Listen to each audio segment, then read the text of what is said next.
از نور پاک قرآن صبح صفا دمیده. Assalamualaikum warahmatullahi wabarakatuh, pemirsa MTA dimanapun Anda berada. Senang sekali kita dapat berjumpa dalam program Lafaz Al-Masih.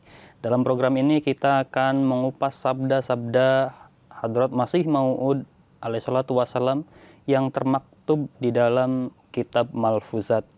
Dan dalam kesempatan kali ini kita akan membahas suatu tema yang sangat penting dan sangat relevan terutama bagi keberlangsungan akhlak, rohani, dan pembangunan karakter bagi anak-anak kita dan atau anak keturunan kita. Dan tema kali ini adalah berkenaan dengan mendidik anak, maaf. Dan pada kali ini kita akan berdiskusi dengan narasumber kita yang terkemuka. Beliau adalah Bapak Maulana Dili Sadili Fadol Ahmad. Mari kita sapa beliau. Assalamualaikum Bapak, apa kabarnya? Waalaikumsalam. Alhamdulillah sehat. Alhamdulillah. Nah, baik, untuk mempersingkat waktu, mari kita mulai pembahasan kita dengan beliau. Nah, Pak, berkenaan dengan mendidik anak ini, Pak, ya. Bagaimana sebetulnya pandangan dari Hadrat Masih Maud alaihissalam dalam mendidik anak, dan apa saja prinsip-prinsip dasar dalam mendidik anak itu? Baik. Assalamualaikum warahmatullahi wabarakatuh. Kalau kita perhatikan di dalam Malfuzat, ya, beliau alaihissalam bersabda, masa eksklusif, jadi masa pendidikan anak yang paling mendasar itu adalah 0 sampai dengan 12 tahun. Ya. Jadi masa-masa itulah masa-masa eksklusif bagi seorang orang tua untuk membentuk karakter anak-anak ini. Akan dibawa kemana mereka. Dan beliau menekankannya terhadap doa, kelembutan, dan kesabaran. Ya. Jadi beliau mengatakan begini, bagi seorang orang tua yang penaik darah, rasanya tidak pantas mereka untuk menjadi orang tua yang akan menghasilkan generasi yang excellent gitu yang akan datang, di masa yang akan datang. Oleh karena itulah dibutuhkan kesabaran yang ekstra dari orang tua, khususnya ibu dan juga ayahnya, agar tidak ada hal-hal yang karakter keras orang tua ini nanti membekas terhadap si anak. Jadi beliau tekanannya sabar, doa, dengan kelembutan. Jadi beliau lebih ke arah banyak-banyaklah kalian berdoa. Karena sejatinya yang akan membuat anak itu baik atau tidak baik itu Allah Subhanahu wa Ta'ala. Yeah. Kita hanya berusaha untuk melaksanakan apa yang menjadi amanah Allah kepada orang tuanya. Tentu dalam usaha ini orang tuanya harus banyak belajar. Yeah. Terutama ya tadi Allah Ta'ala telah mengajarkan kita dalam kitab sucinya hal-hal yang sangat luar biasa, cara-cara mendidik anak. Itu pertama yang beliau sampaikan itu. Nah, Pak, dalam mendidik anak tentu style satu orang tua dengan orang tua lainnya pasti berbeda-beda tergantung bagaimana, pasti mereka juga tiap orang tua biasanya melihat bagaimana orang tua sebelumnya, orang tua mereka mendidik mereka, kemudian ditularkan lagi ke anaknya. Nah, kadang terjadi berbagai macam persepsi pandangan tiap orang tua. Nah, dan ini berkaitan dengan komunikasi kepada anak, bagaimana anak bisa menyerap perilaku orang tua atau melihat nasihat-nasihat daripada orang. Nah, bagaimana cara sebetulnya membangun komunikasi yang efektif dengan anak dalam proses mendidik anak itu, Pak? Oke. Di dalam Al-Quranul Karim itu kita akan disuguhkan beberapa kisah tentang dialog orang tuanya dengan anak-anaknya. Kalau kita mendalami Al-Quran, ada 17 kali di Al-Quran diungkapkan dialog antara orang tua dengan anak-anaknya di 9 ayat. 14 kali itu untuk ayah dan anaknya, 2 kali ibu dan anaknya, 1 kali dialog antara kedua orang tua, tapi anaknya tidak disebut, apa laki-laki apa perempuan. Iya. Jadi kalau kita ambil kesimpulan dari konteks ini gitu ya, ternyata yang harus banyak menjalin komunikasi dengan anak itu adalah ayah, Iya. bukan ibu. Bukan ibu. Tapi yang dekat dengan anak harus ibu. Tapi komunikasi dengan anak-anak itu harus ayah. Kan di Quran itu 14 kali. Iya. 14 kali di 9 ayat tersebar di beberapa ayat Al-Baqarah, Maryam, surah An-Nisa, surah As-Saffat. Itu cerita tentang dialog, dan paling banyak kan yang paling monumental kan Luqmanul Hakim di Quran itu. Terus dialog Ibrahim AS dengan ayahnya, Nabi Yakub dengan putranya, Nabi Hud dengan putranya, Syekh dengan putra perempuannya. Terus seorang ibu Siti Maryam dengan janinnya. Ibu Nabi Musa dengan putrinya.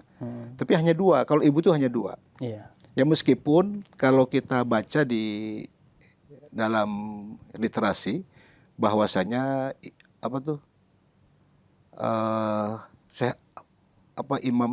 Imam Al-Ghazali beliau mengatakan tarbiyatul aulad qoblal wilad. Jadi mendidik anak-anak itu efektifnya adalah sebelum dia dilahirkan. Iya. Jadi artinya ibunya. Ibunya yang harus betul-betul dalam membentuk anak pertama itu karakter ibunya. Kalau dari bahasa ini kan tarbiyatul aulad ba'da qoblal wilad, sebelum anak dilahirkan, itulah efektifnya.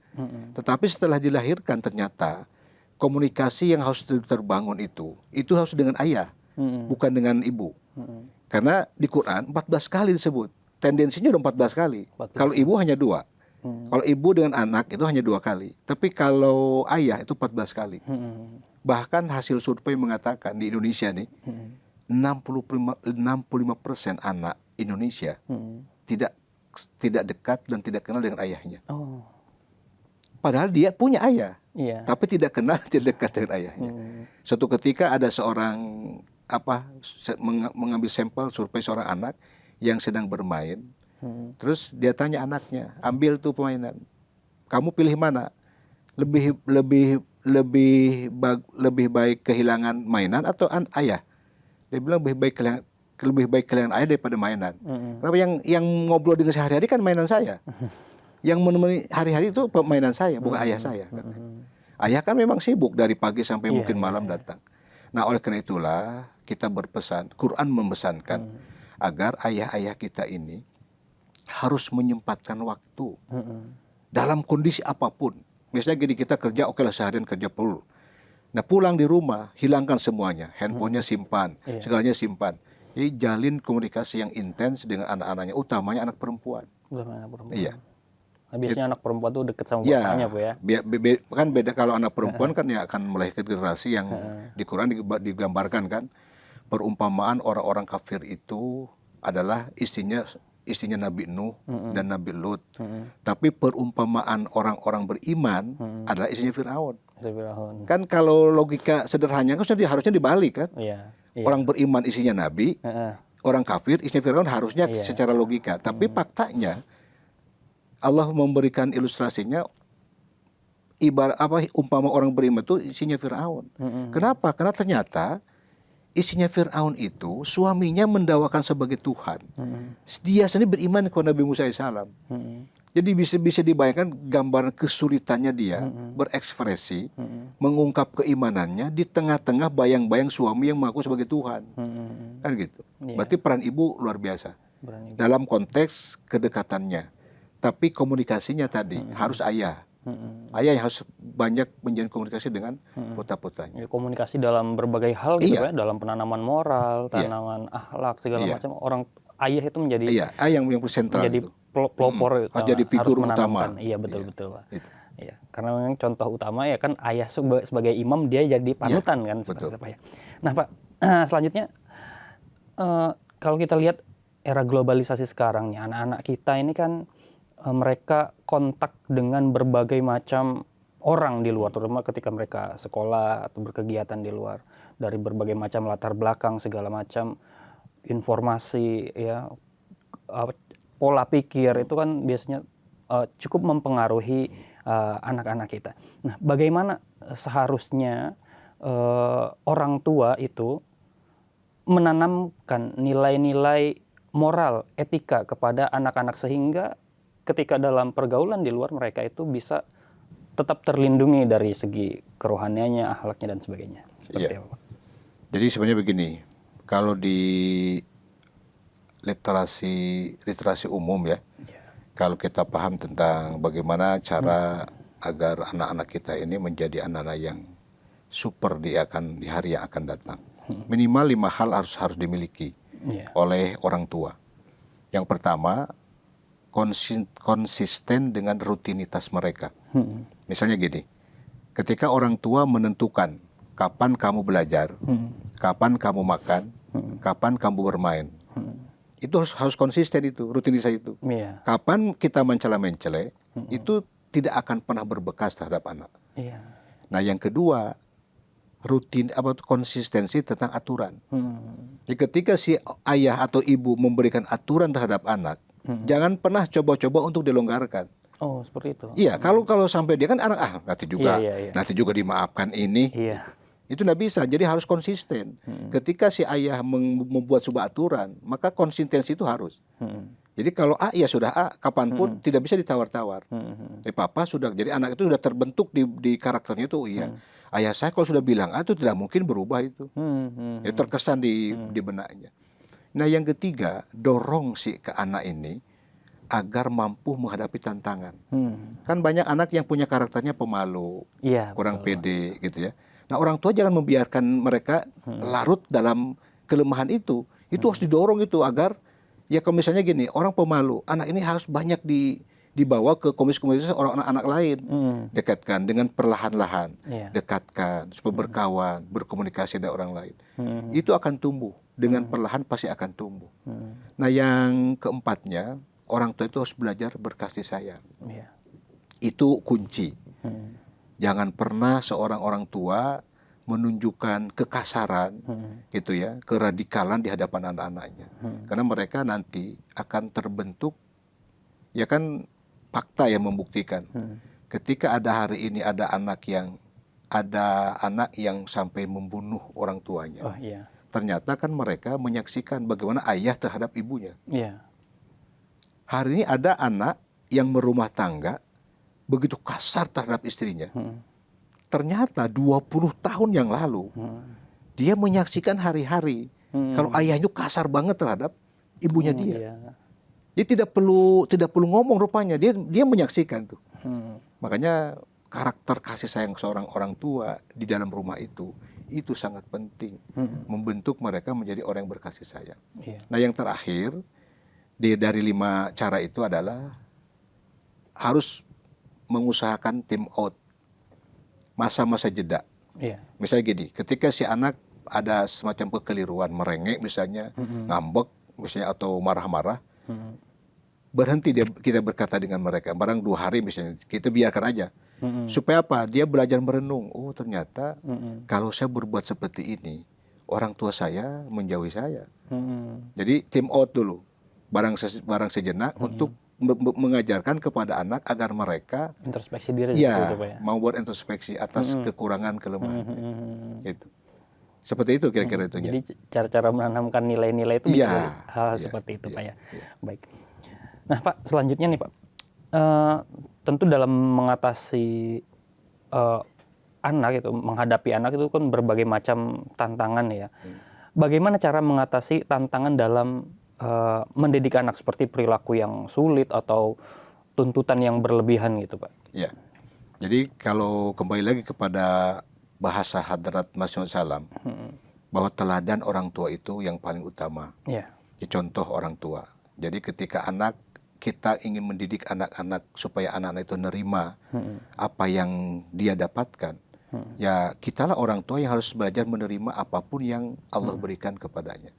Nah, kalau misalnya orang tuanya aral, tidak nerima apa yang dijadikan putusan, marah-marah, ya tentu anaknya juga akan mengatakan bagaimana bisa saya menjadi orang yang nerimo sementara orang tua saya sendiri seperti itu. Jadi 80% anak-anak yang baru lahir itu kan, itu yang berfungsi telinganya, Iya. belum matanya. Mata itu sebulan berikutnya baru dia akan berfungsi. Jadi artinya apa? Fungsikan dulu telinganya. Biasakan anak-anak mau mendengar. Iya. Gitu. Nanti setelah itu baru biasakan mereka untuk melihat. Jadi artinya apa? Ucapan, tindakan kita. Jadi setiap hari dengan ibu, dengan anak-anak, dengan kakak, dengan yang lain-lain, itu mereka akan dengar itu. Bagaimana orang tuanya terhadap ibunya, nyebut seperti apa. Jadi kalau misalnya di kampung-kampung wajar kan, kalau misalnya tiba-tiba anak nyebut mamahnya tuh namanya. Biasanya Bu Min. Gitu. Karena memang si bapak bilang ke ibunya, Min. Kan dia yang didengar. Iya, Dan itu teman saya itu persis seperti itu.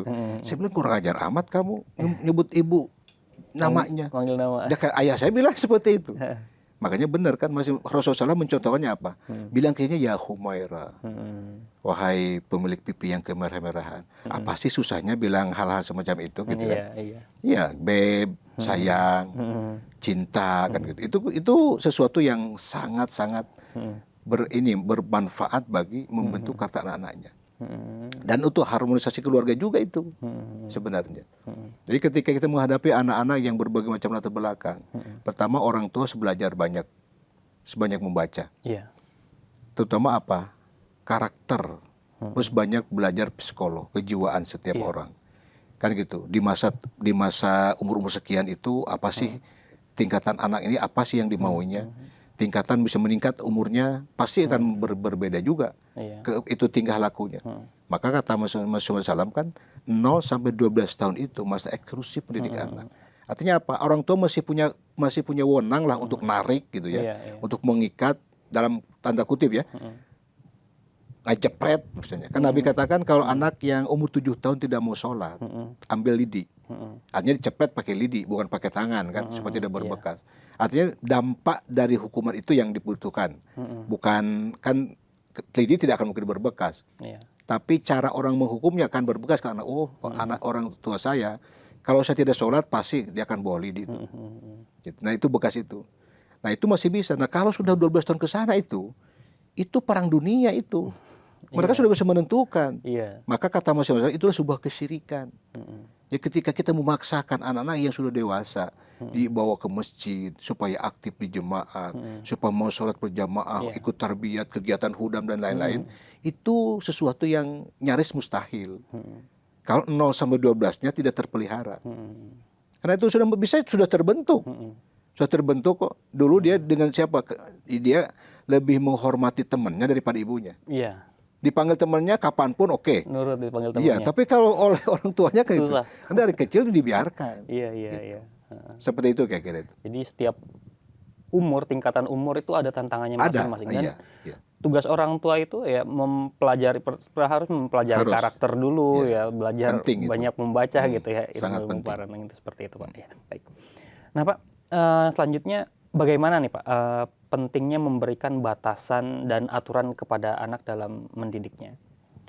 Jadi begini, kembali lagi ke sabda beliau ya. Jadi ketika kita berekspektasi anak ini harus soleh, tapi tendensinya itu adalah kehebatan dan karya kita. Kata beliau itulah sebuah kesyirikan. Jadi kita mendidik anak itu sejatinya adalah Allah amanahkan kepada kita bahwa ini anak adalah hambanya Allah, makhluknya Allah, yang harus tadi dibawa kepada Allah. Nah kita diberikan amanat oleh Allah untuk membawa mereka. Maka batasannya apa? Harus syariat batasannya. Bagaimana Allah Ta'ala membatasinya? Bagaimana Rasulullah memberikan contoh ketika belum mendidik anak-anaknya? Contoh kan banyak riwayat ketika Rasulullah sholat, cucu-cucu naik di ini. Beliau tidak marah-marah, tidak dibanting atau tidak apa. Bahkan beliau kan dengan sangat-sangat lembut, dipegang. Bahkan sholat sujudnya lama karena Husain masih ada di pundaknya. Nah, apakah orang-orang tua kita hari ini seperti itu kah? Tadi karena mereka sekarang memang orang tua kita ini memang jauh dari ajaran. Iya. Jadi batasannya harusnya syariat ajaran ini. Quran, sunnah. Itu yang harus jadi batasan kita di dalam proses mendidik anak-anak. Insya Allah, kalau itu yang menjadi batasannya, kalau itu yang menjadi sandarannya, saya pikir tidak ada masalah. Nah, kita mah lebih ada Masih Salam. Iya. Kita tahu putra-putra Masih Salam itu menjadi orang-orang yang sekarang menjadi pemimpin dalam jemaat ini. Iya. Dan saya berpikir bahwa kenapa Allah Ta'ala memilih khalifah-khalifahnya itu dari zuriyahnya Masih Salam. Karena tadi pendidikannya. Iya. Yang mendidiknya seorang nabi langsung. Iya. Jadi artinya apa? Dijamin oleh Allah Ta'ala yang mendidik itu seorang utusan Tuhan. Gitu. Jadi bagaimana beliau mendidik anak tadi? Dengan sangat lembut. Dengan sangat perhatian. Akan ada suatu kisah tuh. Hadrat Mian Mahmud, khalifah yang kedua, masih anak-anak. Suatu ketika beliau sedang bermain. Dalam permainan itu beliau bermain, kalau kita mungkin kelereng gitu ya. Ya, tapi ini mah kan kerikil-kerikil gitu. Tiba-tiba beliau mau pergi ke suatu tempat, nitip ke beliau, Masih mau, ayah titip ini. Dititip oleh beliau ke beliau, kalau disakuin gitu. Sampai malam terlupakan, beliau biasa kalau habis sholat kan bercengkrama dengan sahabat-sahabat sambil berbaring. Tiba-tiba begitu berbaring, ini kerikil mengganjal. Oleh sahabat Muhammad, ini huzur, ini ada batu-batu kecil ini, saya mau buang aja, mengganggu beliau. Jangan, kata beliau. Ini titipan Mian Mahmud. Kenapa tidak dibuang? Kalau dia nanti nanya ke saya, tiba-tiba dia nanya yang tadi ditipu saya, terus apa yang saya mau jawab? Kalau saya buang, katanya. Bayangkan hanya sesepele itu kan, sepele banget. Menurut saya itu, iya sangat sepele banget. Ya, kalau kita mau apa pusing amat kan sudah kapan pun sudah dilempar. Gitu. Jadi itulah karakter seorang utusan Tuhan dalam hal amanat saja. Sedemikian rupa. Makanya ya terbentuklah anak-anak yang luar biasa karena ayahnya betul-betul amanat. Jadi batasan utama yang harus betul-betul ditanamkan pada diri anak itu sejak kecil itu syariat itu Pak ya. Syariat itu betul-betul harga mati Pak ya. Supaya anak tuh bisa menjaga dirinya itu. Nah Pak, apa nih Pak perbedaan pendidikan antara zaman dulu dan zaman sekarang, dan apa yang menurut Bapak berubah dan mengapa gitu Pak? Apakah kita sebagai orang tua harus saklek gitu dalam mendidik anak, misalkan sesuai dengan kebiasaan yang sang bapak terima dari orang tuanya seperti itu, kemudian berganti zaman ternyata wah ini gimana nih? Nah, apakah kita harus bagaimana itu Pak mendidik anak? Jadi kalau seorang bijak mengatakan kan begini, dalam hidup ini yang pertama tidak boleh berlebihan. Karena kalau orang berlebihan, misal tadi berlebihan mengharap anak sesuatu yang sangat berlebihan, di luar ekspektasinya, itu akan tidak bisa adil. Karena kunci orang bisa berbuat adil itu harus ada di tengah-tengah. Kalau bahasa Nabi kan, khairu umuri awsatuha. Sebaik-baik urusan itu di tengah-tengah.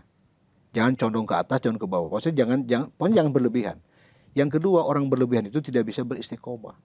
Karena orang yang bisa adil dan istiqomah itu syaratnya jangan berlebihan. Nah, orang tua terhadap anak pun sama. Ya tentu harusnya begini. Zaman dulu ketika gadget belum ada, televisi pun belum ada, hanya ada radio. Ya atau cenderung mungkin lebih mudah orang tua mendidik anak-anaknya. Belum banyak pengaruh macam-macam. Maka kan dulu ya salah satu saya dah produk didikan orang tua yang teknologi belum ada. Dulu itu kan wajib habis asar berangkat ngaji. Wajib itu. Dengan syarat kalau tidak ngaji pulang pasti tidak bisa makan malam. Yang gitu. Hanya sebatas itu orang tua mendidik waktu itu. Kenapa? Memang waktu itu tantangan pun belum seberapa. Nah sekarang di zaman teknologi informasi yang sedemikian luar biasa, anak pun bisa nyari sendiri. Bahkan anak-anak bisa ngoreksi orang tuanya dengan zaman sekarang. Maka diwajibkan hari ini orang tua lebih banyak pengetahuannya dibandingkan anak-anaknya. Jangan diam aja. Maksudnya teknologi maju, orang tua pun harus mengikuti jejak itu. Kalau tidak, kita akan ketinggalan. Pasti dianggap oleh orang tua, jadul Pak. Jadul itu mah kan pasti begitu bahasanya. Jadi orang tua tuh ya wajib harus mengikuti zaman melek teknologi itu harus. Itu mewajib. Harus mengikuti zaman. Kalau enggak ya tertinggal. Bahkan anak pun ya ini gimana sih Bapak? Pasti dianggap kolot. Kolot dianggap kolot. Ini kadaluarsa ini. Nah Pak,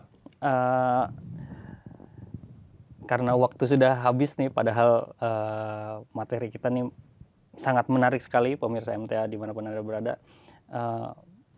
Mungkin terima kasih kepada Bapak Maulana Dili Sadili Fadal Ahmad telah memberikan wawasan yang sangat luas berkenaan dengan mendidik anak. Mungkin nanti ada episode selanjutnya nih Pak berkenaan dengan ini, karena salah satu kendala kita terutama di jemaat sendiri adalah bagaimana kita bisa mentarbiyati anak keturunan kita dengan baik gitu Pak, supaya nanti ketika dewasa mereka tidak menjadi keturunan-keturunan Ahmadi yang hilang gitu ya dari generasi berikutnya.